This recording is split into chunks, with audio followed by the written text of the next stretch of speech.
production. What is happening? We're doing a little breakdown on Bitcoin and Ethereum here. Now, we broke below this channel that we had going on, and you could look at it like, oh, that's a bear flag. Like, this means we're going to go way lower, right? Something like this. We break below, we retest that lower trend line, and we continue to fall, right? So technically, right, if you're looking at this from a weekly time frame, technically that's a bear flag, and we come flying down. Where is it going to bring us, right? That's everyone's projecting right now. Everyone's thinking, how low are we going to go? But like, honestly, I'd look back and just like think about what happened in January. We breached like 33K, come back late February. We do the same thing, huge wick. We're here again. Give it some time. Like, if anything, this is good for you to start collecting more, right? Like, if you're bullish long term, when you see it drop and lose levels, that's a good thing for you if you're bullish long term. Now, overall, I still think what could be happening is we just have, like, this is like longer time frame, of course, but we literally could just have a massive W going on, which would be hilarious.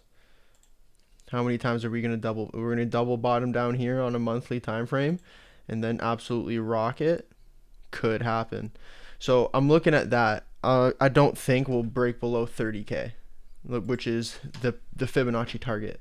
So I have this Fibonacci retracement from late December, the lower high in this pattern, to the very low, and I pull it back to this retracement. We made it right back up to 48K, and it says that it's good. It could lead us to this 29 to 30K range. Well, that's where we were last July.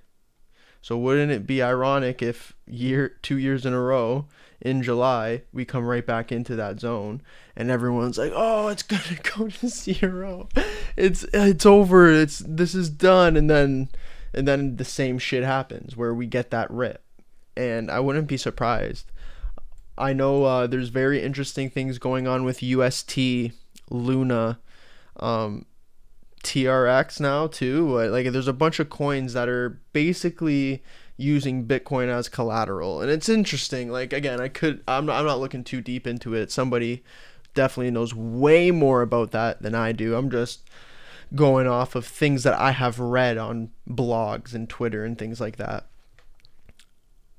But man, like, this is not bearish in my opinion. Like, sure, technically, if we're looking at this from a, weekly time frame, it's definitely not going in an uptrend. But if we're thinking long term as investors, I think we're Gucci. Huge period of consolidation. Let it take 2 years. Who cares? The number's gonna go up. So we got Ethereum. I'm starting to think about, like, man, like, they need so much more use case in my opinion, but even still, like, the chart's interesting. It's just creating, I think, a shorter term pattern that it just previously created. Like, look, we have this trend line holding us back right here, and I'd be just watching that. Like, when we get that break of this channel or this trend line, it'll probably send us upward to some sort of levels, right? But Ethereum's chart is starting to look funky, so I'd give it more time. If you're bullish long term, keep collecting, right? Like, if anything, we want to see us hold this level right here, and that's where we're at right now. But again, last July everything was murked, so I'd be looking like, if right, like, how much more bearish can this get, right? If we do go that much lower, how much is it? 20%? Like, really? Ethereum for 1800? Come on now. Like, seriously, come on now. That's a steal. Especially, like, if you're referencing it back to where has the average person bought Ethereum. So when we use that tool, right, we use the volume profile, the average person has bought Ethereum at around 2,500. It's not a bad look. It is not a bad look. Now, the average person since 2020 has bought way lower. So I like to look at like where have we been in the past like year and a bit.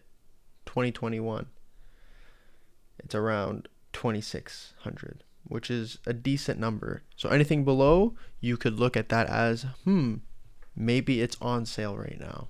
Then again, you don't necessarily, it might not be the best way to look because it technically could go lower, right? So it depends on your perspective of it. But overall, I'm bullish on these coins. These numbers don't scare me. It could go lower and lower. It's just going to make me want to buy more, is like my outlook of it. But it's very interesting what's going on with financial networks and how Bitcoin, how Ethereum, and how cryptocurrency, especially Bitcoin and Ethereum, can impact that. It'll be changing a lot of people's views on the financial system. So that's the breakdown here, guys. Peace.